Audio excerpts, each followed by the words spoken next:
To speak in front of you today at Shangri-La Dialogue, an extremely important forum for considering the future of the Indo-Pacific. I extend my heartfelt respect and gratitude to the IISS who organized this event, and to Singapore, our gracious host. I am also delighted to share the stage with the Minister of Defense, Khaled of Malaysia, and Deputy Prime Minister and Minister of Defense of the Netherlands, Mr. Dillon. Distinguished guests, the Indo-Pacific is the world's center of growth. We are blessed with the power of youth, with technology, and with vitality. And above all, we are bound together by free and open seas. Peace and stability in this region are not matters for this region alone. They are directly linked to the peace and the prosperity of the whole world. Today, ministers from nations that bridge the Pacific, the Indian Ocean, and the Atlantic are all gathered here. This demonstrates the connectivity of the three oceans. I want to extend the warmest welcome to the Netherlands' recent presence in this region.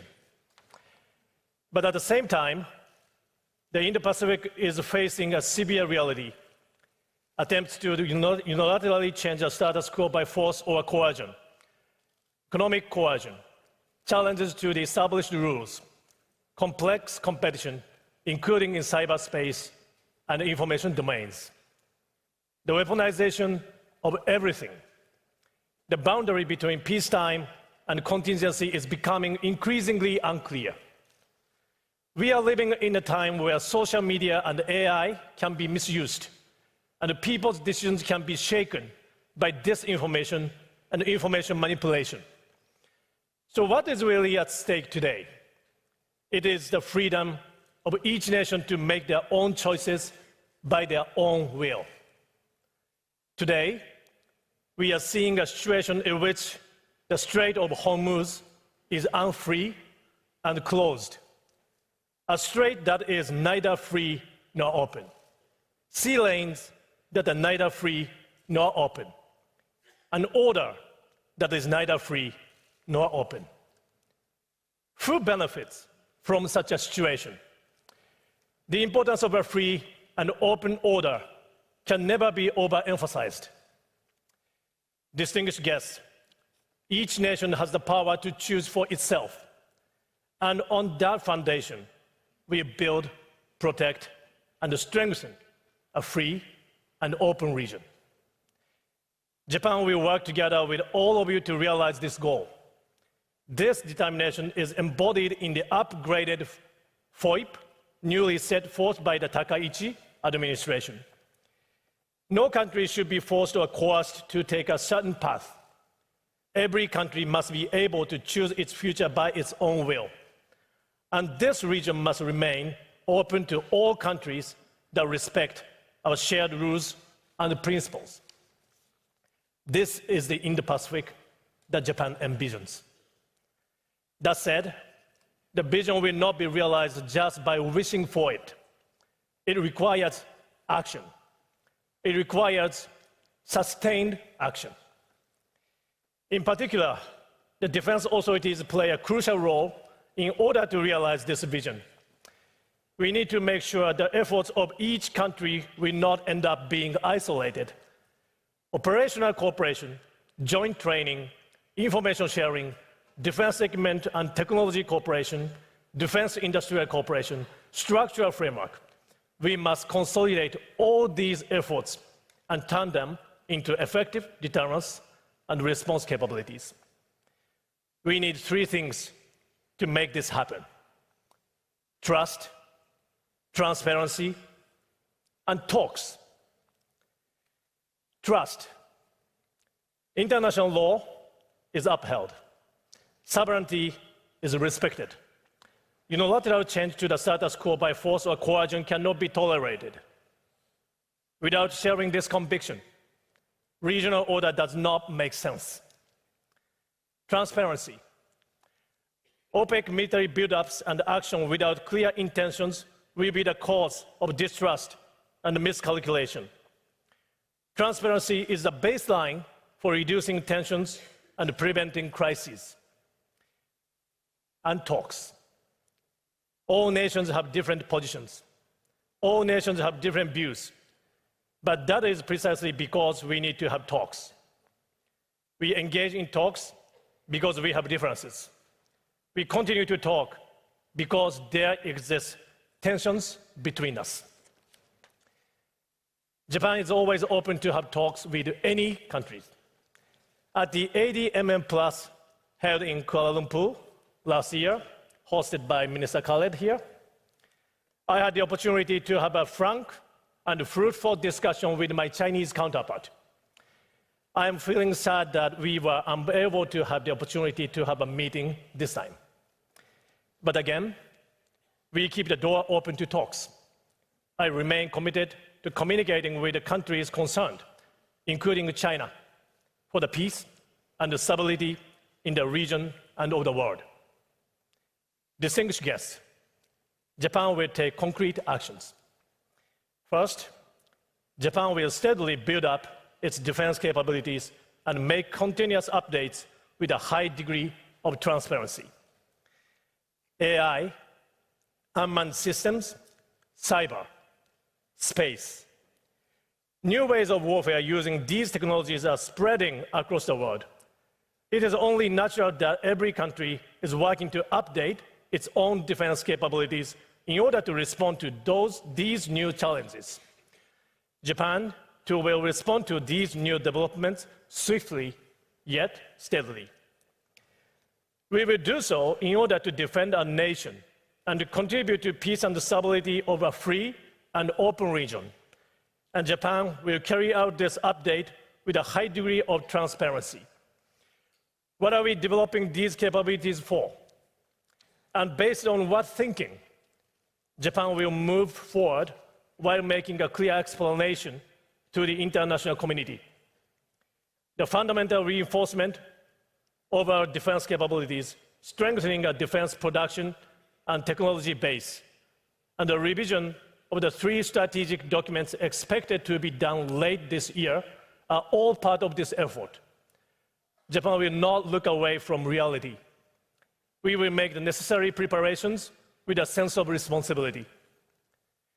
Distinguished guests, some of you may have heard the term new militarism, but nothing further from the truth. Think about it. There is a country that has a huge arsenal of nuclear weapons and strategic bombers. Japan has neither of such weapons, and yet Japan is labeled new militarism. Isn't it strange? Since the end of the Second World War, Japan has consistently respected international law, including the Charter of the United Nations, and has made sincere efforts to maintain and strengthen a free and open international order. Japan's past as a peace-loving nation has been valued by the region and by the international community. This fact will not be shaken by false claims because it is a fact. And let me say this as well. Differences in perception and friction do arise between nations. What is needed at such time is not a repetition of unfounded claims in the other side's absence. What is needed is direct and candid dialogue. And in fact, Japan's door to dialogue is always open. Second, Japan will further strengthen cooperation with all of you, strengthening the deterrence and response capabilities of the Japan-US alliance, sophisticating training through the use of the reciprocal access agreement with Australia, the Philippines, and the United Kingdom, maritime domain awareness and cutting-edge technology cooperation in the Quad framework, defense cooperation with ASEAN countries, greater resilience of industrial base, including through PIPER and AUKUS. We will link all these efforts to turn points into lines, and from lines into planes. Third, Japan is determined to play a new role in defense equipment cooperation across the region. This April, Japan fundamentally revised its domestic framework concerning the transfer of defense equipment and technology. The OSA, launched in 2023, is also steadily producing results. The aim of these initiatives is to tangibly strengthen deterrence and response capabilities of the region. And both initiatives have been highly valued by countries across the region. What matters now is to ensure the seamless provision of necessary equipment and capabilities to the region as a whole. What if necessary items run short and logistics is cut off in crisis? We cannot afford such a scenario as the whole region. That is why Japan will be even more proactive in defense equipment cooperation, defense industrial cooperation, and maintenance and sustainment cooperation. Our aim is to ensure that each country has the capabilities it needs and to make them available when needed. A great deal of cooperation is already underway. Cooperation with Australia on frigates, the provision of radar systems and patrol vessels to the Philippines, development in cooperation on destroyers and frigates. New Zealand expressed their interest in Japan's naval vessels, and a new cooperation framework with Indonesia. These efforts are not exclusive or not directed at any particular country. These are the efforts to support each country to choose for itself, to defend itself, and to contribute to regional stability. Japan is hoping to be a reliable partner for that purpose. And Japan is hoping to serve as a connecting point that brings together the efforts of the region. Distinguished guests, division weakens deterrence. Unity strengthens deterrence. If gaps emerge among the United States, Europe, and allies and like-minded countries, forces which take it as an opportunity will surely come in. We must prevent such a situation. We must keep our cooperation going on. Now is the time to make our cooperation even stronger. What we seek is not a region that can only endure crisis. We seek a region that can stand against coercion. We seek a region that is not misled by falsehoods. We seek a region that is not influenced by pressure. A free and open Indo-Pacific is not something to be given by someone. It is something we must build and protect ourselves, and something we must pass on the next generation. Japan will walk towards this goal with all of you. Japan will act together with all of you. Thank you very much for your attention. My question goes to Mr. Koizumi, Minister of Defense, Japan. I'm very pleased that you mentioned the new militarism in your speech. I noticed that recently, Japanese leader expressed her condolence at the Australian War Memorial to Australian soldiers who lost their lives during the Second World War as a result of Japanese militarism. Yet, the victim nations in Asia have not received an apology or expression of remorse from the Japanese side. So China believes that genuine reconciliation must be based on a reflection on history that treats all victim nations equally. So I want to know whether the Japanese government is prepared to respond in an equally serious and unequivocal manner to the concerns of China, South Korea, and the victim nations of Southeast Asia regarding the history of the Second World War. Thereby, you can create the conditions for the mutual trust and the regional security. Minister Koizumi. Thank you. Thank you very much for a lot of questions from the floor. Before answering the questions, let me go back to the comment made by Minister Dillon on football. We are talking about managing regional tensions. I think there is a tension between Dillon and I now. But I'm confident that we can manage it. I hope. Yeah, in 2 weeks, she is coming to Japan, exactly the day Japan's national team and Netherlands national team is going to, on the field. Yeah. But I'm not going to cancel the meeting. Always open to that dialogue. Okay. Thank you very much for your question, Chinese participant. Thank you very much. Japan's defense policy and the defense build-ups are not based on the idea of identifying any specific country or region as a threat or having a military confrontation with it.